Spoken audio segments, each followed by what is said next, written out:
দীপা ও রূপা একটু ভুলের জন্য তাদের এই পরিস্থিতি দেখতে হবে কখনো কল্পনা করেছে দীপা। রূপা কি মেনে নিতে পারবে তার যমজ বোন আর বাবা এইভাবে তাদেরকে ছেড়ে বিদায় নিয়ে চলে যাবে? অবশেষে বুড়িমার ভবিষ্যৎবাণী সত্যি হতে চলেছে দীপার জীবনে। হ্যাঁ বন্ধুরা, অনুরাগের ছোঁয়া ধারাবাহিকের আগামী পর্বগুলোতে আমরা এমনটাই দেখতে পাব।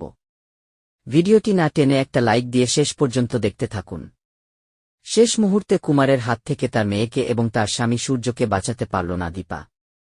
এদিকে রূপা কি মেনে নিতে পারবে তার বাবা বোনকে হারিয়ে যাওয়া? তারই একটু ভুলের জন্য আজ এত বড় একটা ক্ষতি হয়ে গেল। দীপার একটু ভুলের জন্য সেনগুপ্ত পরিবারে আগুন দাও দাও করে জ্বলছে। তাহলে শেষ মুহূর্তে সেই বুড়িমা কথাম তো আজকে সেই চিতার আগুন দাও দাও করে জ্বলছে বুড়িমা কথায় সত্যি হয়ে গেল আজকে।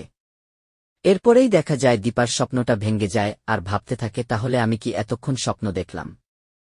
এরপর দীপা যখনই খবর পায় যে সূর্য আছো নাকি ঘরে বন্দি করে বাড়িতে আগুন লাগিয়ে দিয়েছে কুমার, দীপা তখন সাক্ষ্যদীপ আর উর্মিকে নিয়ে লালির বাড়িতে চলে আসে।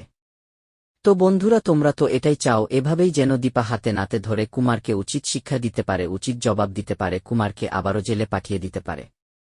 কমেন্ট করে জানিয়ে দাও তোমাদের মতামত। অনুরাগের ছোঁয়া ধারাবাহিক লেটেস্ট আপডেট সবার আগে পেতে আমাদের চ্যানেলটি সাবস্ক্রাইব করে বেল আইকনে ক্লিক করে রাখুন। ধন্যবাদ।